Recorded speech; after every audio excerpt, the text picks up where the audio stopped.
प्यारे विद्यार्थियों, आपके अपने YouTube चैनल प्रिज्म इंस्टीट्यूट में एक बार हार्दिक स्वागत है। आज हम कक्षा 8 का जो चैप्टर चल रहा था अभी, उसके मैंने 2 पार्ट आपको करवा दिए हैं। राशियों की तुलना। राशियों की तुलना वाले चैप्टर में मैंने आपको पार्ट फर्स्ट में परिचय समझाया था, पार्ट सेकंड में कुछ उसका बेसिक करवाया। बेसिक करवाने के बाद उसमें कुछ प्रश्न अनुपात के करवाए, फिर आपको प्रतिशत के करवाए, फिर क्रय मूल्य विक्रय मूल्य के, उसके बाद लाभ हानि और लाभ हानि प्रतिशत के करवाए। अब इसी क्रम में आगे चलते हैं। आगे आपका जो ये 8वें चैप्टर का एक टॉपिक और शेष रह जाता है, चक्रवृद्धि ब्याज वाला।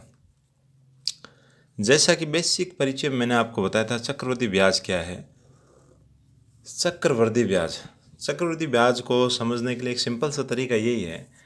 जैसे मान लो आपने किसी से क्या 1000 रुपये उधार लिए। आपने क्या काम करवाया, 1000 रुपये किसी से उधार लिए साल भर के लिए। अब 1 साल के बाद में वो आपसे क्या करेगा कि 1000 रुपये तो वो आपको देने पड़ेंगे जो आपने लिए हैं, प्लस उसके एवज में वो क्या लेगा, ब्याज। मान लेते हैं उसने क्या है 200 रुपये आपसे ब्याज के लिए हैं, तो कुल मिला के आपको 1 साल के अंत में उसको टोटल जो रकम आपको देनी पड़ेगी वो क्या है, 1200 रुपये देनी पड़ेंगी। अब मान लो यही पैसा आप 1 साल ने रख के 2 साल के लिए आप रखते हो, तो उस समय ये जो चक्रवृद्धि ब्याज है वो क्या होता है कि जैसे मान लो 1 साल का ब्याज जुड़ के 12,000 रुपये हो गए। अब जो आगे नेक्स्ट ईयर होगा तो उस समय आपका जो 1000 रुपये था उस पर ब्याज नहीं लगेगा। आपका ब्याज कहाँ लगेगा, 12,000 रुपयों पर लगेगा। कहाँ लगेगा, 12,000 रुपयों पर लगेगा। तो इस क्रम में आगे चलते रहते हैं। जैसे हर साल का ब्याज और पैसा दोनों ऐड होके आगे वाले साल के लिए फिर से आपको क्या देना पड़ता है, ब्याज उस पर। तो ये चक्र के अनुसार चलता रहता है। मतलब इसमें ब्याज और रकम, ब्याज रकम मिलके उसमें वो क्या है, काफ़ी तेज़ी से बढ़ती है। तो एक चक्र सर्कुलेशन उसका बन जाता है। तो इसके लिए इसे क्या है, चक्रवृद्धि ब्याज कहते हैं। अब इसके लिए एक छोटा सा 2-3 प्रश्न मैं आपको करवाऊँ, जिससे आपको कॉन्सेप्ट क्लियर हो जाएगा। जैसे एक आपकी के 8वीं क्लास का एक प्रश्न था, उसी को ले लेते हैं। ये प्रश्न वाला कह रहा है कि कमला ने एक स्कूटर खरीदने के लिए किसी बैंक से 26,400 रुपये, कितने रुपये, 26,400 रुपये, 26,400 रुपये 15% वार्षिक दर से क्या लिए, उधार लिए। तो बताओ ब्याज की जो दर है वो क्या है, 15%। मूलधन बोलते हैं, जो धन उसने कमला ने लिया है उसे क्या बोलते हैं, मूलधन। और दर आपको क्या दे रखी है, 15% दे दी। अब वो आपसे पूछना चाह रहा है कि यदि ब्याज वार्षिक संयोजित हो, क्या हो, ब्याज का संयोजन क्या हो, वार्षिक हो, मतलब साल भर के बाद में ब्याज का हिसाब किताब होगा। तो ये कह रहा है कि 2 वर्ष और 4 महीने के अंत में उधार चुकता उसको करना है। तो बताओ वह कितनी धनराशि बैंक को अदा करेगी। तो समय भी उसने दे दिया।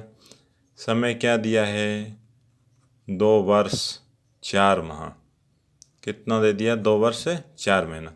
अब देखो 2 तो वर्ष के अंदर है और 4 क्या है, माह के अंदर है। तो इनको माह के अंदर चेंज करवाओ। चेंज कैसे, 1 साल में होते हैं 12 महीने, तो 12 का भाग लगाओ किस में, 4 में। कट के क्या आ जाएगा, 1/3 आ जाएगा। तो कुल मिला के समय है जो आपका हो जाएगा 2 साल, 2 सही 1/3 वर्ष। ये पूरा समय आपके पास आ गया। सही बटे में समय आ जाता है। ये पूरा साल के अंदर आ गया, महीने को आपने क्या है, साल में कन्वर्ट कर दिया।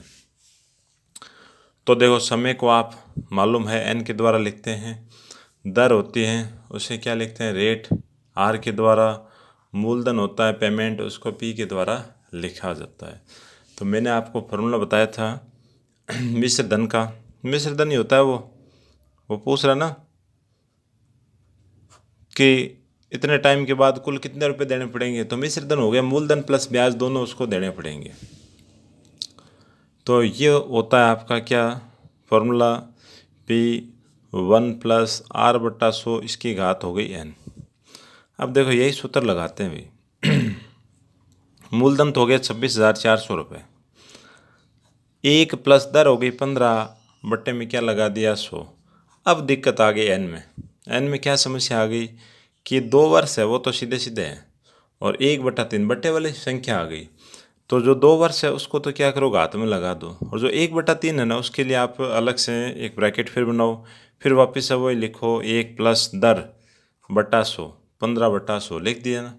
अब ये जो 1/3 रह गया वो यहाँ घात में नहीं आएगा, 1/3 कहाँ आएगा, जो ये 15 लिखा हो ना दर, इसके गुणा के अंदर आ जाएगा आपका 1/3।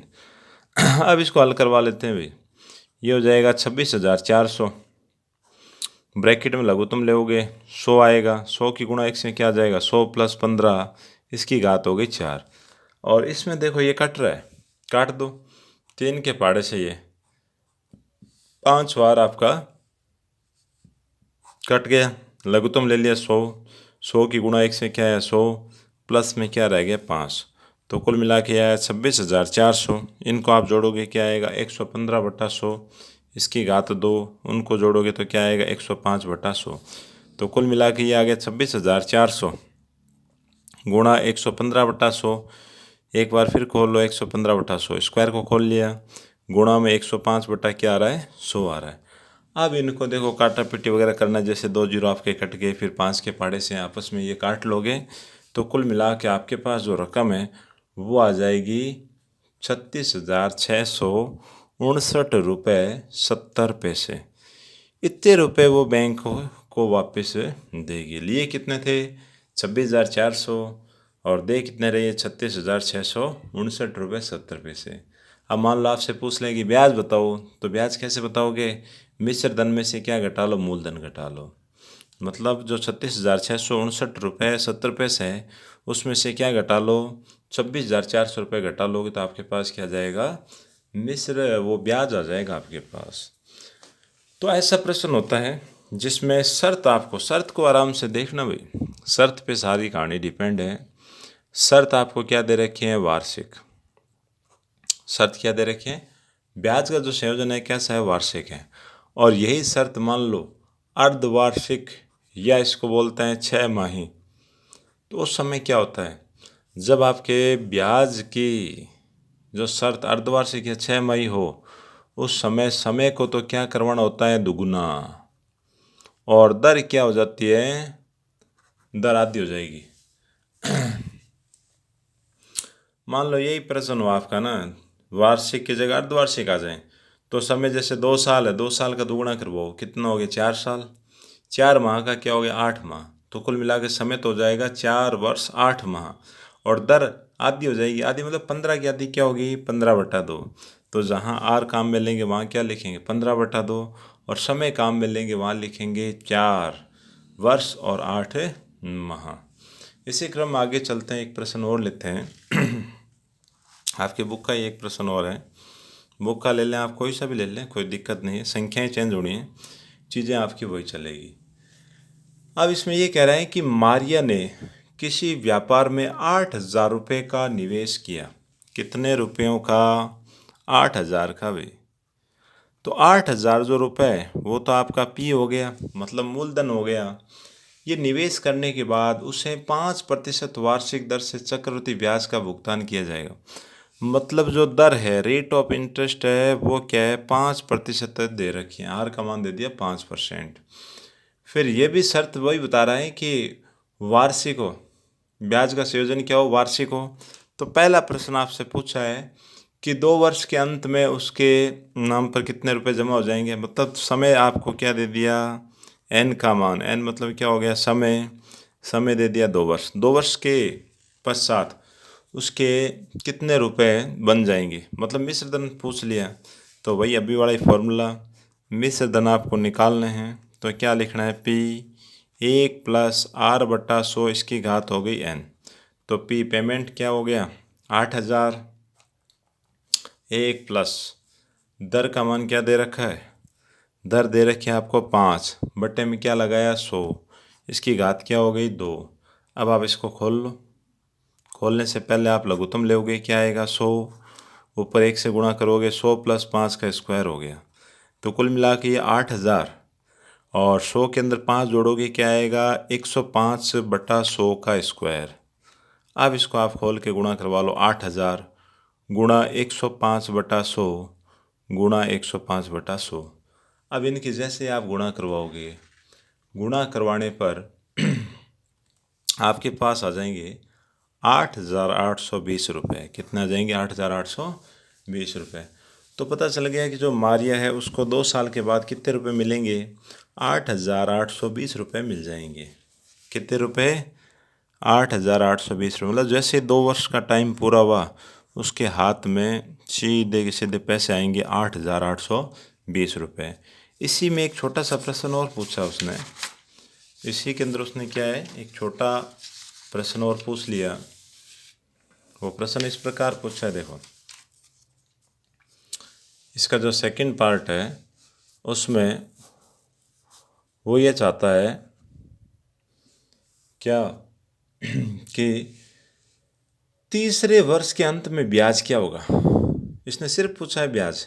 तो ब्याज पूछा था, आप मिश्र धन का फॉर्मूला क्यों लगाओगे, 1 साल का ही तो ब्याज है, कोई आपसे चक्रवृद्धि ब्याज वगैरह तो पूछा नहीं। तो चक्रवृद्धि ब्याज होगा तो भी साल भर में तो उतना ही पेमेंट बनेगा। क्यों, क्योंकि जो ब्याज का संयोजन है वो कैसा है, वार्षिक है।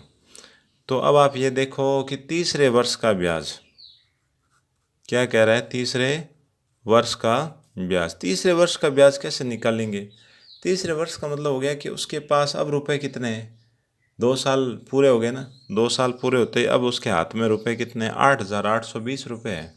तो ब्याज कहाँ मिलेगा, 8,820 रुपये पे मिलेगा, न कि शुरुआत वाले 8,000 पे। क्योंकि चक्रवृद्धि ब्याज चल रहा है तो अब रकम और ब्याज मिलके 8,820 रुपये बन चुके हैं। तो अब एक काम करते हैं, अब ब्याज का जो साधारण ब्याज का जो सूत्र है वही लगा लो। कैसे, ब्याज बराबर क्या होता है, मूलधन इंटू समय इंटू दर बटा क्या होता है, 100। तो मूलधन तो क्या आ गया, 8,820 रुपये। समय आपका 1 वर्ष का हो गया, पूरे तीसरे वर्ष का पूछ रहा है ना, 1 वर्ष का हो गया। और दर आपकी क्या थी, 5% पहले थी, आज भी क्या है 5% ही है। बटे में क्या लगाया, 100। इनको काट दो, फिर इसके द्वारा ये काट दो, 2 बार 2 के पहाड़े से आप इसको काट दो तो कटेगा कितनी बार, 4 4 और 1 मतलब 441 रुपये उसको तीसरे साल में मिल जाएंगे। किसके, ब्याज के। रकम तो उसकी है ही 8,820 रुपये तो है ही, और ब्याज कितना मिल जाएगा उसके ऊपर, 421 रुपये का ब्याज और मिल जाएगा। तो कुल मिला के तीसरे वर्ष के अंत में उसके पास पैसे कितने हो जाएंगे, तो जो मूलधन था उसके अंदर क्या करें, 441 रुपये जो ब्याज मिला है उसको जोड़ दो, टोटल रकम आपको पता चल जाएगी। इसी क्रम में देखो और आगे चलते हैं। ये प्रश्न लगभग इसके जैसे आते हैं, कोई खास ज़्यादा फर्क नहीं। आपको एक जो कंडीशन थी वो मैंने समझा दी कि अगर शर्त, ब्याज के संयोजन की जो शर्त है वो अगर अर्धवार्षिक आ जाए, उस समय क्या काम करवाना है, उस समय सिर्फ इतना सा काम आपको करवाना है कि जो समय दे रखा है उसको तुरंत तो क्या कर दो, डबल करवा दो। समय को क्या कर दो, डबल। और जो दर दे रखे हैं उसको आधा करवा के फिर आपको मिश्र धन का जो ये सूत्र था, अभी वाला जो तरीका है, वही सूत्र वैसे ही पैटर्न के द्वारा आपको चलना है। आपका आंसर क्या होगा, बिल्कुल सही आएगा। अब एक शब्द आता है अवमूलन। क्या होता है, अवमूल्यन हो सकता है, अवमूलन आ सकता है। अवमूल्यन का मतलब क्या होता है, उसका मतलब होता है कमी। कमी कैसे, जैसे मान लो आपने क्या एक स्कूटर खरीदा आपने क्या खरीदा, स्कूटर खरीदा, नहीं खरीदा, आगे खरीदोगे। स्कूटर खरीदा कितने का, 42,000 रुपये का आपने स्कूटर ले लिया। अब ये चीज़ बताओ, आज 42,000 रुपये का आपने स्कूटर लिया, अगले साल उसकी रेट बढ़ेगी घटेगी, निश्चित है आप चलाओगे, सेकेंड हैंड हो जाएगा, उसकी रेट में क्या होगी, कमी आएगी। तो जो कमी आती है उसी को ही क्या बोलते हैं, अवमूलन बोलते हैं। अब ये कह रहा है कि जैसे 42,000 में आपने स्कूटर खरीदा, अब उसमें जो कमी आ रही है उसकी वार्षिक दर भी निश्चित कर रखी है। ये कह रहा है जो दर है वो क्या है, 8% है। 8% क्या है, अवमूलन की दर है। अवमूलन की दर है वो क्या, 8% है। मतलब ये तो मूलधन हो गया आपने जो दिया था 42,000 रुपये का। तो ये पूछ रहा है कि 1 वर्ष के बाद स्कूटर का मूल्य क्या हो जाएगा। 1 साल के बाद तो घटेगा, तो ठीक है। आर तो आपका ये 8% हो गया। समय एन का मान क्या दे दिया, 1 वर्ष आपको दे दिया। एन का मान क्या हो गया, 1 हो गया। तो 1 वर्ष के बाद, 1 वर्ष के बाद मूल्य, 1 वर्ष के बाद मूल्य निकाल लेते हैं। क्या होगा, पी 1 प्लस आर लग रहा था ना, अब यहाँ अवमूल्यन कमी आ रही तो प्लस नहीं लगाना भाई, तो यहाँ प्लस आपको नहीं लगाना, क्या लगाना है, माइनस R/100 और पावर क्या होगी एन। तो पी बताओ क्या था, 42,000। 1 माइनस आर का मान 8 बट्टे में क्या लगाया 100, एन का मान हो गया 1। इसका मतलब कितना हो गया, 42,000। लघुत्तम लिया, क्या आया 100, 1 से गुणा करवाई 100 माइनस 8, पावर 1 है उसको आप छोड़ दीजिए, सेम ही है। 42,000 आप 8 को घटाओगे क्या आएगा, 92/100 आ गया। तो 100 मतलब 2 जीरो से 2 जीरो काट दो, इन दोनों की आप गुणा करोगे तो ये आ जाएगा आपका 38,640 रुपये। कितना आ जाएगा, 38,640 रुपये। मतलब ख़रीदा तो 42,000 में था और 1 साल के बाद उसकी रेट गिर के कहाँ आ गई, 38,640 रुपये पे आ चुकी है। तो ये होता है अवमूलन। चीज़ देखो वही है, वहाँ अपने यहाँ जोड़ते थे और अवमूलन आ जाए प्रश्न में तो क्या होता है, यहाँ माइनस का चिन्ह आता है, वो घटता है। तो इस प्रकार से आपका ये जो चैप्टर था 8वां, आज तीसरे पार्ट के साथ मैंने इसको कंप्लीट कर दी है। मेरे हिसाब से आपको अच्छा, बहुत बढ़िया समझ आया होगा। अगर इसमें आप दोबारा से देखना, कुछ एक दो देखो, एक आधा मैं आपको प्रश्न बताता हूँ, जैसे ऑब्जेक्टिव आ जाए तो, या रिक्त स्थान का भी बोल सकते हैं। ऑब्जेक्टिव जैसे प्रतिशत वाला आएगा कि 1:4 को प्रतिशत में चेंज करवाओ, तो वो तो मैंने आपको समझा रखा है। 1:4 का प्रतिशत क्या होगा, 1/4 गुणा में क्या करवाना है 100, 4 से 100 काट दो 25 बार, 25 गुणा 1 से क्या आएगा 25% आ जाएगा। तो ऐसा ही ऑब्जेक्टिव प्रश्न आता ही है। एक और आता है, वो होता है कि अंकित मूल्य पर दी गई छूट क्या कहलाती है। क्या कहलाता है भाई, अंकित मूल्य पर दी गई छूट क्या कहलाएगी, बट्टा कहलाती है। क्या कहलाती है, बट्टा कहलाती है।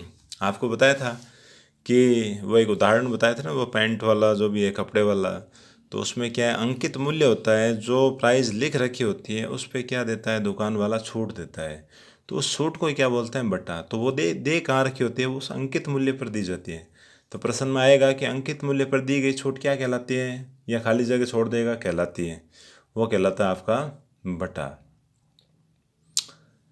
अब एक और इस प्रकार से मिश्र धन के बारे में ऐसा पूछ सकता है कि पिछले वर्ष की कुल राशि पर परिकलित किया गया ब्याज कहलाता है, क्या कहलाता है, चक्रवर्ती ब्याज। और ब्याज का संयोजन खाली जगह दे के मान लो ऐसे पूछ लेगा कि होने पर ब्याज की दर आधी हो जाती है। ब्याज की दर आधी कब होती है, जब शर्त क्या हो, अर्धवार्षिक हो, तो उस समय ब्याज की दर क्या हो जाएगी, आधी हो जाएगी। तो इस प्रकार से आप एक आधा छोटा मोटा प्रश्न और भी देख लेना। बाकी मेरे हिसाब से मैंने लगभग आपको कवर करवा दिया। अगर आप इतना भी करके जाओगे तो पेपर में सारे प्रश्न इस चैप्टर के आराम से अटेंड कर पाओगे। बेस्ट ऑफ लक आपको पेपर के लिए। नेक्स्ट वीडियो आपके जल्द ही डाल दिया जाएगा। मैं देख रहा हूँ कि कौन सा अच्छा टॉपिक है उसी का डालें, जिसमें आपको परेशानी है लगभग पहले आपको वही टॉपिक करवाए जाएंगे। और चैनल आपको अच्छा लगे, आगे के वीडियो और मैं इसी प्रकार बनाता रहूं, तो उसके लिए चैनल को सब्सक्राइब और लाइक ज़रूर करें, क्योंकि ये चैनल मेरा नहीं है। मैंने पहले दिन आपको कहा था ये चैनल आप ही लोगों का है। बच्चों के पढ़ने के लिए, एकमात्र क्या है, पढ़ने के लिए इस चैनल को बनाए गए हैं। तो ये चैनल आपका है, अब आप इसको संभालें और बढ़िया से एग्ज़ाम करें। आगे इसी प्रकार वीडियो आपके पास आते रहेंगे। Okay, thank you.